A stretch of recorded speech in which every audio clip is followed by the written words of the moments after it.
The question that I had for today's podcast to open up the season is called the miracle question. I don't know if anybody's ever heard of this.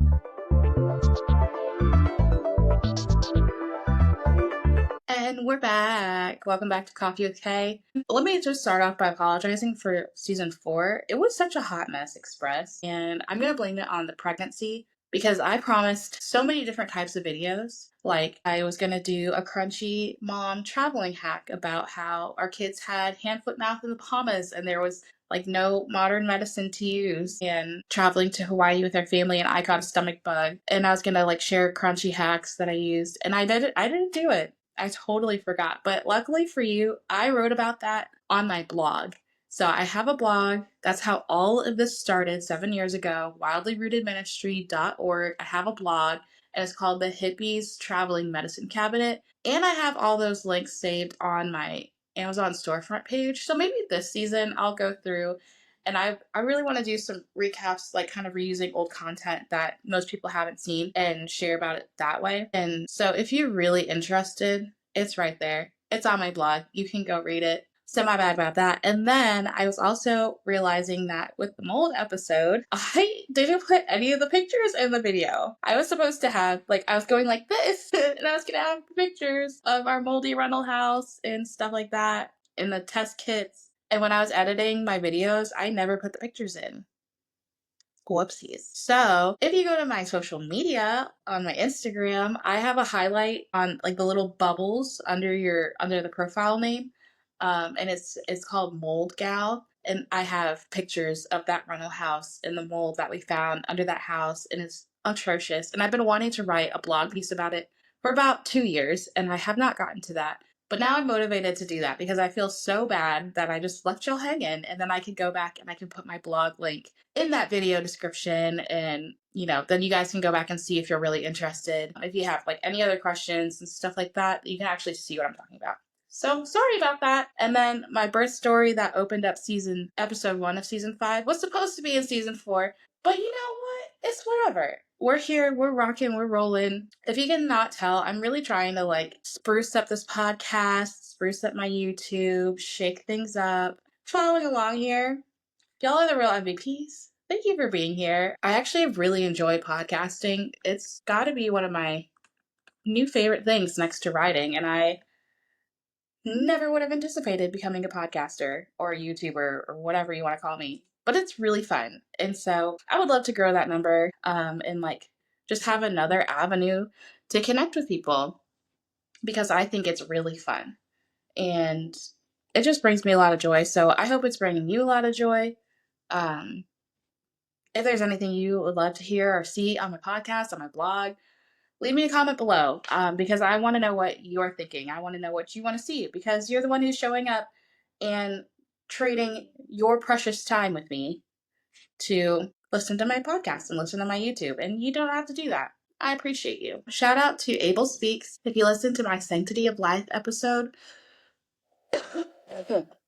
from season 4, where I talk about this little miracle baby, Abel Speaks is an organization that works with families and moms who are experiencing a pregnancy where the baby has been given a life-limiting diagnosis.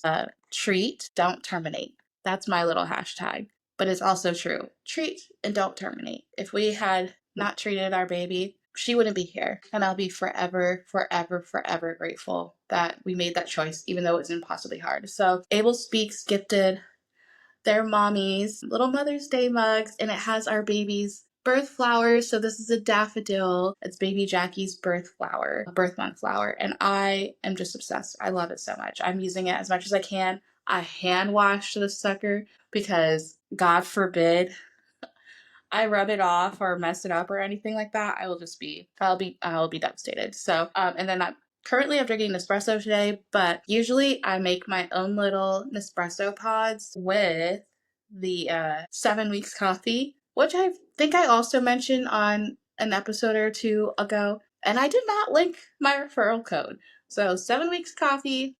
I don't even remember if I did an ad. I'm probably going to put an ad for it at the end of this episode because I've recorded one and it's so cute. 7 weeks coffee is another way that our family supports a baby's right to life. So every time you buy a bag of 7 Weeks Coffee, that money goes to support a pregnancy resource center in the United States of America. It's just one other avenue to say everybody deserves a chance at life. Every baby deserves the right to live their life. And their coffee is delicious. It is ethically harvested, organic, toxin free. What more can you ask for coffee than that? Well, this season, I had the idea to do like busted piece, and my husband in the last episode was like, it's not busted. Like, your 30s aren't busted, they're just unpredictable. And you know what? I was like, you know what? I like that. I like that. That is a fantastic point, because that's just life, you know? Life is unpredictable. And as I realized in the last season, like thinking about my 20s, there are so many things that were completely unpredictable that happened that I'm so grateful that it happened, you know? And so I was just, let me not set myself up for disappointment this next decade, and let's just like live life, you know? Hands off the wheel, let whatever is gonna happen. Is that Carpe Diem, right? I don't remember. We're gonna be talking mess. Anyway, so I would love to hear some stories. I put it on my threads, a shout out on my Instagram. Do you have a story about your 30s being unpredictable? Just something that happened, whether it was a marriage, maybe becoming a widow, singleness, childlessness. So, like, maybe you had an influx of wealth that came in your 30s, or maybe you lost everything in your 30s. I don't know what your story is. I just know I want to hear it and I want to talk about it. And I would love to have you as a guest on my podcast. So, leave a comment in the comment section, or if you want something more private, send me an email. info@wildlyrootedministry.org is where you can reach me, because I would love to have some guests on this season again. I love having guests on my podcast. I think it's even more fun than just talking to a camera by myself. So I would really love to have you on, and I want to hear your stories. And I just truly believe that our stories can be used to bring God glory and bring others into the faith.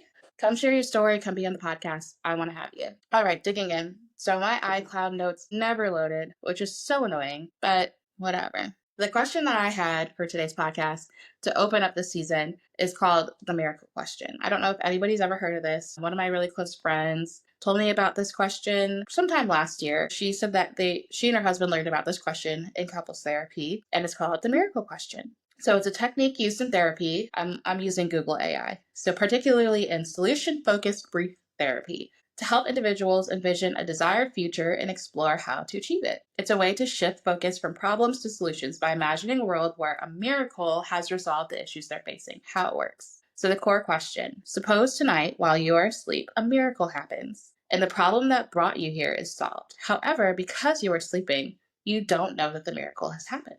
When you wake up tomorrow, what will be different that will tell you that the miracle has happened? So the purpose of this is to shift your focus. It encourages individuals to shift their focus from the problem to the desired outcome. It helps identify specific, measurable, and achievable goals that the individual wants to achieve. It prompts individuals to think about what their life would look like if the problem was gone, leading to a more positive and hopeful perspective. And it boosts motivation. By envisioning a positive future, it can increase motivation and inspire action toward achieving these goals. And so I was going to share what my answers to my miracle question were last year, but they're on my phone, and I'm using my phone to record because my webcam won't work. So my whole plan just has gone out the window this morning, but whatever, we're rolling with it. From the brief recap that I got to see from my answers to my miracle question last year, a lot of it really revolved around like life balance and having just kind of more shared responsibilities around the house.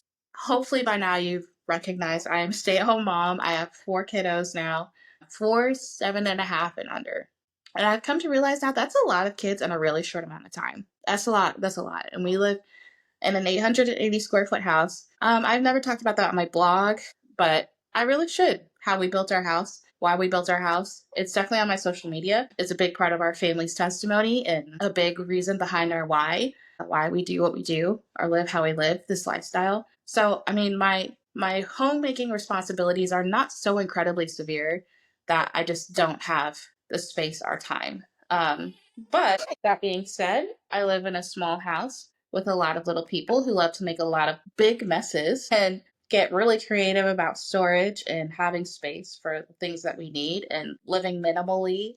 It's very difficult sometimes. And then also, like I talked about the finances in our 20s. It's very difficult sometimes. And we we strive to live below our means. And so I'm not just on Amazon like buying stuff to make my life simpler. Anywho, last year my miracle question revolved around that. So like having some like a mother's helper or having help with laundry. The same best friend who showed me this question, they also own a laundry company. Shout out to Salt and Light Laundry. They are in the entire Texas area. So if you need laundry help and some prayer, reach out to Salt and Light. Tell them that Mama K Price sent you, and they might give you a sweet little discount. Shameless plug right there. And also maybe some housekeeping help, just like once a week, bi-weekly, just to help deep clean and reset so I can maintain. And like praise the Lord, probably later that summer or that fall, like my husband really just kind of heard my requests and made a way for that to happen, like making room in the budget and just seeing that like I really needed the help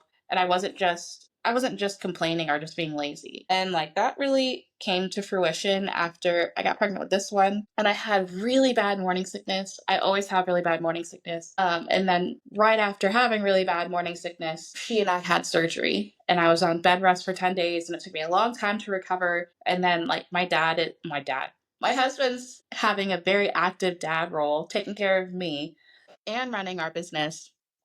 And just realized, okay, this is so hard and this is impossible and we need help. And so we have a little housekeeper that comes in once a week, every other week, and it is so helpful. And we just felt so ridiculous that like we live in an 880 square foot house.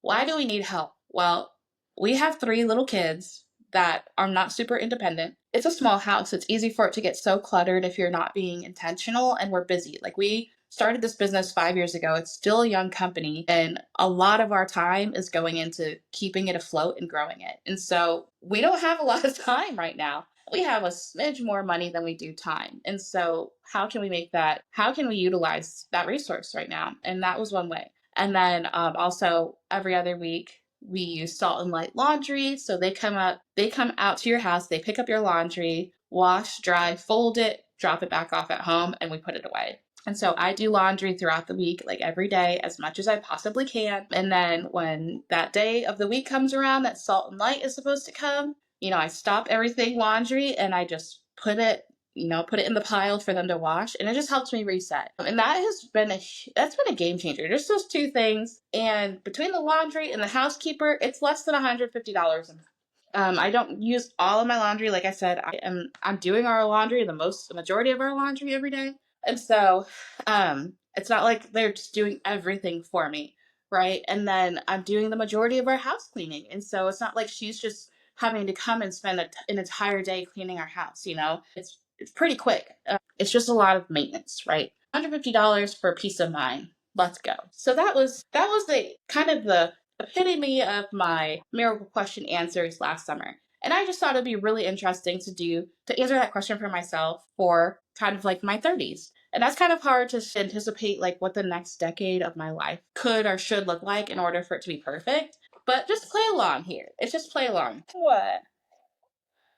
You're okay. Like we're just gonna play along and pretend that I can guess what's gonna bring me the most joy 10 years from now. All right. So if I could wake up tomorrow and know that my things were gonna be absolutely perfect. Okay. Sorry guys. This is real life. Podcasting with a newborn, this is how I do it. Because this baby does not want to nap on her own. Oh well. I don't really care. All right. So if I could wake up tomorrow and my life be just perfect, or just know that my 30s would be perfect, what would I ask for or what would I hope to see be different? I would start off with finances. I have finance episode last season, finances in my 20s, and just how like my mind changed and how I became interested in finances and like why I felt compelled to learn what I could and be just an active participant in my family's financial planning and budgeting, following said budget, living on a budget, investing, etc., etc., etc. I would love, in the words of a Dave Ramsey person, I would love to be on baby step 7 in my 30s. And baby step 7 is living and giving like no one else. So baby step 1 is the $1,000 emergency fund. Baby step 2 is paying off all your debt besides your mortgage. Baby step 3 is having a 36-month emergency fund. Baby step 3B is saving up for a house down payment. I think they've lowered it now to 5%. It used to be 10 to 20%, but you know how these houses are just so outrageous. What is baby step 4? Retirement. Retirement. Adding 10% of your 15% of your income to retirement. Baby step 5 is kids college. And then baby step 6 is paying off your mortgage. Baby step 7, you are mortgage free, debt free, you have your emergency fund, your kids college taken care of, your retirement. Now you're just living, and the point 2 of his program is that you're being outrageously generous with the resources you have. You do not have to be making 6 figures in order to do this plan. You don't. Anybody can do it. And you know what? The people who do become baby step millionaires, that's what he calls it when you get to baby step 7 and are fruitful and have enough in your retirement. They're not careers that are making 6 figures. It's teachers, police officers, and I can't remember what the other, like, one of the top other careers are that tend to be baby step millionaires. Anywho, I would love to be a baby step millionaire in my 30s. I would love for us to have our mortgage paid off. We are really, really praying that we could have it paid off in 2 years, which would mean that we would have had a mortgage for about 4 years for our house. And so our goal is to pay it off in the next 2 years and be completely debt free. We actually, as of this month, are debt free again. To finish this house, we took out a small loan from my father-in-law to finish it out because we built this house on our own. We had a small construction loan. It went so haywire at the end, and we ran out of money, and so we borrowed a little bit of money from my father-in-law to finish the house, which wasn't even completely finished. We've done a ton of cash projects the past 2 years, and we paid him back, and he didn't give us interest. It was a great deal, so we just finished paying that off this month. Praise the Lord. So many things we would have done differently about building this house. Maybe I'll save that for another episode. Actually, do you want to hear about what we would do differently with building our house? Let me know in the comments below, because I could bring my husband back on and we could share all about that process, because we're thinking about building again. We don't know. We're thinking about it though. Maybe in our 30s we'll build another house, and it will be an even better experience than the house we built in my 20s, his 30s. We'll see. If you want to hear that episode, leave a comment. I want to know. So yeah, I would love for us to have our mortgage paid off. Our kids' college is mostly taken care of. So praise the Lord for that. We've had a lot of older people in the family like contribute to our kids' college.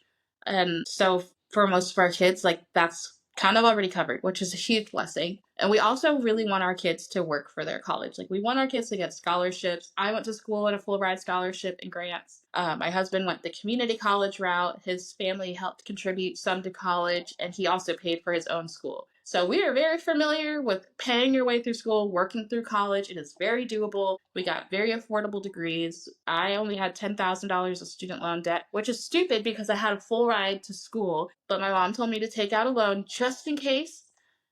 And I spent a lot of that money on Whataburger and clubbing on Thursday nights. So I did not use it wisely. It was very stupid. I should have never listened to my mom. I was 17 and I didn't know better. Oh well, now I know. We paid it off very fast. Praise the Lord. So yeah, that's how we would handle our kids' college fund. Having our fully funded emergency fund in our 30s would be amazing. And then, yeah, being on baby step 7 would be absolutely stupendous, to live and give like nobody else and be outrageously generous. We would love to travel more in our 30s. So my husband's 4 years older than me. I just turned 30. You do the math. So he's already been in his 30s doing this stuff. This is my daydream here. I would love to travel more. I want to go to Italy so bad. I went to Italy in college. It was amazing. I went to South Europe in college. I've been daydreaming about going back. I would love to take our family to Europe, and also just my husband and I to Europe. It'd be such a dream. We love to travel. We've held off on traveling since our Hawaii trip last year. We were in a wedding for our friends, and we scraped together pennies to get to that island. It was a budget trip. It was a lot of fun, but we've pretty much paused traveling. Any big trips we have been on have been like family trips, so we have not been traveling. We've paused the button so we can save up money and pay off this little one's medical bills from that crazy pregnancy and delivery. So I would love for us to do so much traveling in our 30s, road trips, maybe getting a Sprinter van so we can load up all of our kids and go across the country, because we really love doing that. It's so fun. So yeah, just a lot of freedom in our 30s. Financial freedom would be kind of my number one. Another thing, okay, so this question, I feel like it's kind of vain. My answers are kind of vain, so I'm really sorry. And this is pretty convicting too, because I'm thinking like, maybe I should have some more insightful questions, some more insightful answers to this question than the ones that I'm giving, but this is what I've got off the cuff. I would love to be back down to like close to my pre-pregnancy weight. So my third baby, I don't know what happened hormonally, but I gained like 70 pounds and I was only able to lose about 40 of those pounds before I got pregnant with this baby, which is incredible. Don't get me wrong, but it's still for my body frame. I'm only 5'4". That's a lot of weight. And I've always been in like the 140s. I've been an athlete my whole life. So it's been very hard for me. It's been such a mind game. But finally, I'm going into my 30s feeling just a lot more freedom with my body and not feeling so tied to my body image and just rolling with it, really. I'm like, what can I do? I eat healthy and I'm exercising and I'm trying to get enough sleep, not drinking too much. I'm doing the right things. So my body will catch up eventually. And maybe it doesn't. But at least I know my heart is strong and my lungs are strong and I could probably live till I'm 95. And if I'm going to be 95 and chunky, then fine. I'm 95 and chunky, whatever. But I would love to I would love to be trim again. I feel so much comfortable that way. My joints feel better. Everything feels better. My clothes fit better. I feel confident. I can exercise easier. So that's a huge goal for my 30s. I would just love to have my body back. We'll see what happens. Still got some stretch marks. I don't care. I got scars all over now from my surgery. I don't care anymore. I really don't care. I just want to be healthy. That's fine. I've had my health taken away from me in my 20s, so I know how that feels. So just to be healthy and be able to move is such a blessing and something I will never take for granted again. So just the idea that I can even think about losing weight is a blessing, because there was a time where I couldn't think about that. I didn't even know if I could have any more kids because I have premenstrual dysphoric disorder, and it's just like extreme PMS basically, and it wreaks havoc on your life in many different ways. It kind of mimics an autoimmune disorder, and I was so sick, guys. Anyway, so now that I think about it, it's not super vain. To me, it is a blessing to be able to consider weight loss in my 30s, because there was a time where I could not even consider that. I just wanted to be able to get out of bed in the morning and function to take care of my kids. In my 30s, I would love for us to keep growing our family. I don't know if that will be biologically or by adoption or whatever, but we would love to have more kids. Okay, I'm back. What a day. Where did I leave off?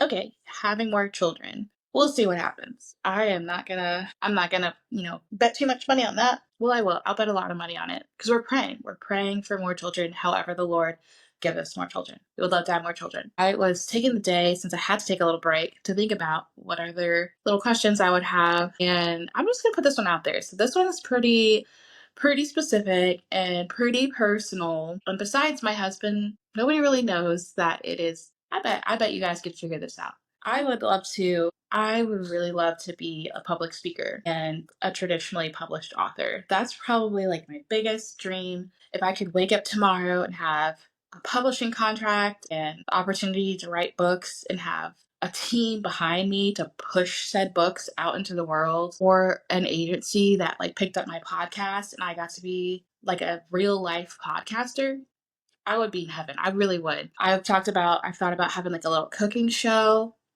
because I really do like to cook, y'all. Like, I like to cook, I like to bake. That's my little happy place. One of my favorite parts of the day as a stay-at-home mom is when my husband finishes work and he'll take the kids outside or like distract them inside or play with them and like take the baby for me. And like now that I'm not so much in like brand newborn stage, I have more energy to cook. But even when I don't, especially when I don't have a baby, man, I love to turn the iPad on, put my headphones in, and I'll just be cooking, man. I got cookbooks. Like, I started getting cookbooks when I thrift or asking for cookbooks for Christmas or for my birthday, and I've been like cooking through them, and it's just, I love it. It's so much fun. And it's even more fun like when I do get to harvest stuff from our homestead, from my garden, and use that in my recipes. It's really fun knowing that I got to grow something from hand and now cook with it and feed it to my family, and it's all come full circle. So I love to cook and bake. I wish I had more time to cook and bake than I already do. I think it'd be so fun to have a little cooking show. Maybe I'll do like a little cooking YouTube. What do you guys think? I mean, that'd be pretty easy because I'm already at the counter half of my day cooking meals. I might as well record it and take you guys through it. I think that'd be fun. Tell me, what do you think in the comments? Should I do a cooking show? What do you think? Would you watch it? I don't know what I'd call it. I already have This Is Coffee with Kay, so I guess cooking with Kay. Duh. That's pretty easy. I like that. I'm gonna pray on it. So that'd be really fun. I think it'd be fun now that I really feel confident in my role as a mother and as like a homemaker. if the Lord sees it fit to allow me to do anything else, I'd be so grateful. It would be really so fun. But I really feel like I felt so stagnant in my life last year because I was still working out, being content with where the Lord had me and still has me, and being okay with what he wants me to do with my time and what he wants me to do with my life, and not seeking fame or popularity or glory or anything, and just like glory for myself, but just glory for him, and really, really, really leaning into my family and becoming the best mom and wife that I can. And growing a baby. That's a lot of work. That was a lot of work. So I'm trying to think if there's one other thing that I think would be so fun. Miracle question in my 30s. I think to tail on that would be spiritual growth, because I would really want to make sure that if I am doing public speaking or writing books, that I have the spirituality to back it up. That's super important to me. I would love to be a wise person. I would love to be somebody who you can go to for sound advice and biblical advice, and I really try to be that friend already, but obviously my flesh gets in the way, and I think my age gets in the way. There's a lot of life that I have not experienced yet. I think the last 9 months I've experienced a decade worth of life in a short time span with what we went through with our baby. And it's really given me a lot of insight on just the sanctity of life and the preciousness of life and the promise, like not the lack of the promise of life, but just how quickly it can slip through your fingers, and how important it is to take advantage of every moment you're given, because it's not promised. Tomorrow is not promised. And obviously that's in the Bible. I've read it how many times, but how quickly we can forget that. So I think, let's see, to build on that, I don't know if it would happen in my 30s. I would assume not, but I would love to go to seminary school. I actually applied to seminary school last summer when I was praying through my purpose and my calling, and I applied to Moody, a Bible Institute in Chicago. You can do it, you get your master's summit virtually online. And I got in and I did the student orientation, and I was about to sign up for classes, and then I got pregnant. And I was like, that's probably not going to happen. And then I was going to sign up for winter classes, like quick little classes. And then our baby got sick, and I was like, yeah, definitely not going to happen now. But I really felt that the Lord was asking me to apply and to try and to just move forward. It was a huge, huge breaking point for me when I applied to seminary school, that the only thing holding me back is me. And even if I can't do it, or I have to stop, or I have to pause, at least I started. At least I put some momentum behind something that I really wanted to do. I I didn't even tell my husband at first, because it was a $30 application fee, and I was like, that's not a huge significant amount of money for us. If it's something over $100, like, we agree to talk to each other about it before we spend it. So this didn't fall into that category, and I was like, I can get grants or scholarships to pay for classes, or we can, cash flow it, whatever happens. I was really trying to get scholarships for it. And then my husband ended up being like very supportive of it. And then we got pregnant. So then he was also very supportive of me not going to school. But I would love to get a doctorate someday. I was thinking about maybe being Dr. Price someday. Not that I would expect anybody to call me Dr. Price, but I think it would be really cool. I would love to get my doctorate someday, and just work my way up to a doctrinal degree. So that would be super cool. I really think that's all. I really can't think of anything else, which is a blessing. Honestly, that's a blessing that I really can't feel like there's much else in my life that I could think if I woke up tomorrow and had it, like, my life would just be made. I really feel so blessed. I feel so blessed, man. I tell my kids this all the time. And granted, they're elementary schoolers, so they don't pay me no mind. But I'm like, y'all, you don't understand. You don't understand how good you have it. You get 3 meals a day, 1 to 2 snacks, an education. You can go play outside and it's safe. You're not going to step on anything that's going to hurt you or get kidnapped. You have a house.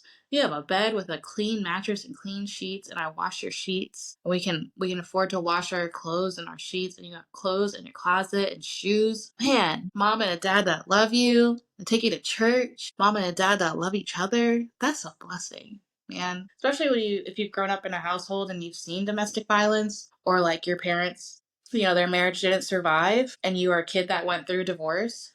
Just seeing just seeing an intact marriage, or thinking about your marriage being intact and you're raising kids together and you're like locked in, you're not going to leave or break up or whatever. Whew, that's a relief.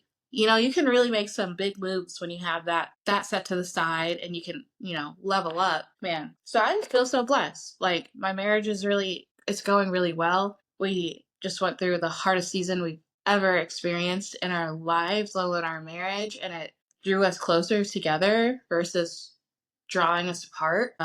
Where we've really learned how important our covenant is, our vows, and like how much we really love each other, and like just cannot wait to grow old together. And even though we can't travel right now, while our baby is growing and getting stronger, we don't really want to take her out a lot. And like she doesn't travel very well just with her stuff she's got going on. And I feel okay with that. I feel content. Our house is tiny, and I won't even lie. I was complaining about it today, but even yesterday, my husband and I, we talked about keeping each other accountable to not complain. And I just felt like the psalm, "This is the day the Lord has made, let us rejoice and be glad in it," just popped into my mind yesterday morning, because we were just having a little bit of a stressful morning getting out the door. And I texted that to my husband, and he said, agreed. Like, he really, said all the hearts, whatever. And I just told him I felt really, really convicted this summer to not complain. For me, I complain about the weather every summer. I am a Yankee. I am not from the South. I do not like the heat. I didn't like the heat on the East Coast in the summer. Ooh. And I don't like the heat in the South in the summer. I don't like being hot. It drives me insane. Every summer I complain. Why do I live here? Why do I live here? I hate the heat. Blah, blah, blah, blah. And you know who complains about the weather now? My oldest son. Because he doesn't like being cold. Granted, he's got like no body fat on him, so I don't blame him. When he's cold, he is freezing cold. He's got no body fat to protect him. So he loves the heat. And he's over here like, is it summer yet? Is it summer yet? And I'm like, Jesus, I don't want it to be summer. Or when it's raining and there's thunderstorms, I'm in heaven. My kids are cowering in their beds because they're petrified of thunderstorms. And they're like, why does God make thunder? I'm like, I don't know, but he's so nice because I love thunder. And they're like, I hate thunder. And I'll be like, don't complain about the weather, because whatever weather God decides to have it be today means that that's what he thinks is perfect for today, for your area. And so you're living the perfect day because whatever God decides is perfect. So then I was like, man, I really have to stop complaining. So this summer, that's one of my goals, is to not complain about the weather and just take it, be rejoiceful, and be thankful for where I'm at and where the Lord has me, because He has us in Texas, and that's where we are. Even if there's somewhere else we want to be, I don't even feel compelled to be anywhere else right now, because other than back on the East Coast in the summertime, because that is something that we've really felt the Lord calling us to for a long time now. And we've been trying to work our way up to that goal for whatever reason God has for us, whether it's for rest or for her mission. We don't know, but we can't wait for it to happen. Anyway, yeah, I was like, man, I feel really blessed that the things that I can think of that would make my life perfect in my viewpoint are just so minuscule. They're just bonuses. Like I said, I walked through such like horrible sickness that I'm so happy to be healthy. Like, I'm so happy to be healthy, man.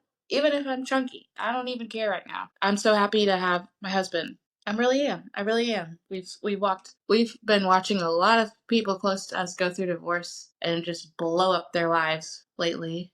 And we look at each other like, you know what? I'll stay with you. You're a little dirty sometimes. Whatever. I can deal with that.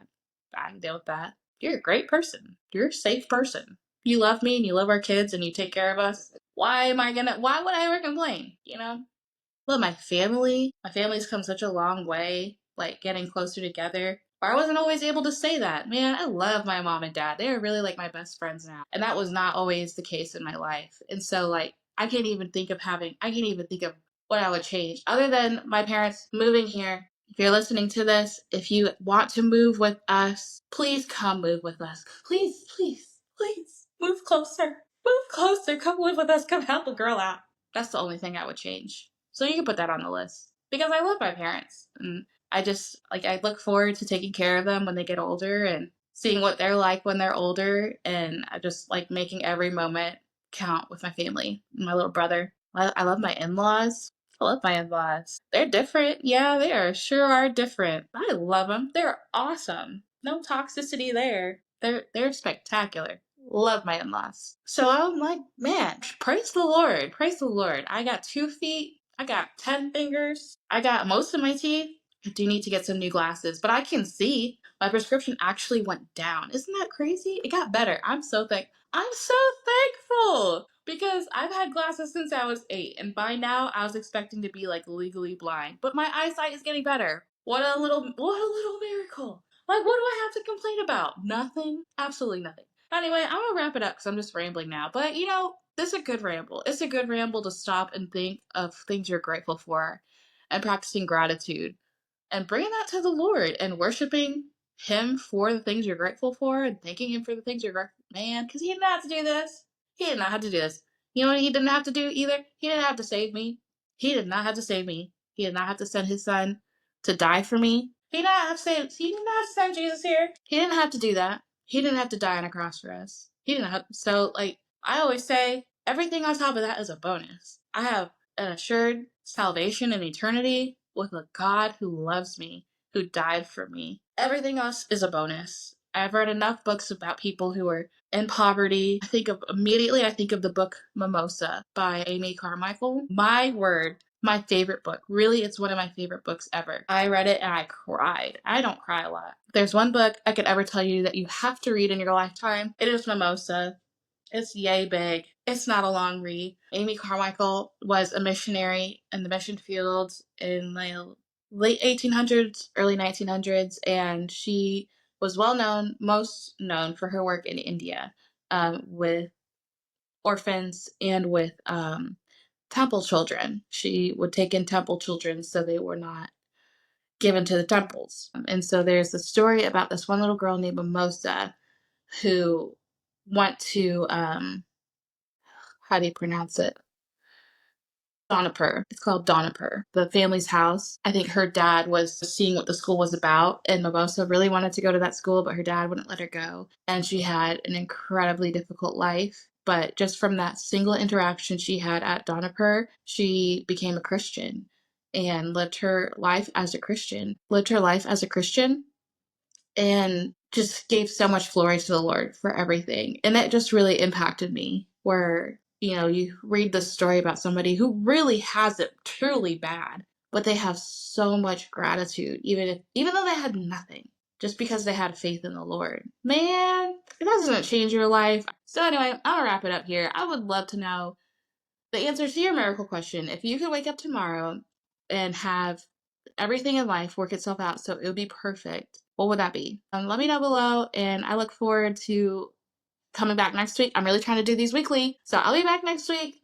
And if you want to be in the podcast, don't forget to email me. If you want some coffee and save some lives for some babies, make sure you shop at my referral link below. Get some 7 Weeks coffee. Also, I just learned today that Able Speaks is now selling their birth month mugs. So if you would like a mug to commemorate a special baby in your life, or to send a mug to somebody who maybe has gone through infant loss, child loss, or just want to support Able Speaks, I'm also going to put that link in the show notes so you can shop with Able Speaks and support another great organization. Stay tuned if you wouldn't mind. I have a very special commercial after this. It's featuring my new children's book, Child Hears Faith. So if you'd like to order a copy, you can go to my website, www.wildlyrootedministry.org. And if you go to store, scroll down a little bit, you'll see where you can order Child Hears Faith. Thank you for supporting my book. Thank you for supporting my blog, my podcast. You like this blog? You want to see more of it? Well, it's not a blog, it's my podcast. It's like my YouTube. You want to see more of it? And you want to see more of it? Please like, subscribe, share. Help me grow this platform so I can have a reason to keep coming, to keep showing up. I'm getting really tired. It's nap time. Anyway, stay tuned. Also, I have it set so that YouTube will show you some like, comment, subscribe, share. Thank you for your time. And YouTube will show you some videos after this. That it thinks you would enjoy. Keep scrolling through Coffee with K podcast and leave some more comments, leave some more ideas below. I'm getting really tired. Okay, bye y'all. See you next week. Here's my trailer for my new children's book, Child Hears Faith, that released this spring. Child hears faith, small as a seed, I pray you will plant it and it will grow quick. As it grows, you will water it. Child, here is faith. Small as a seed, I pray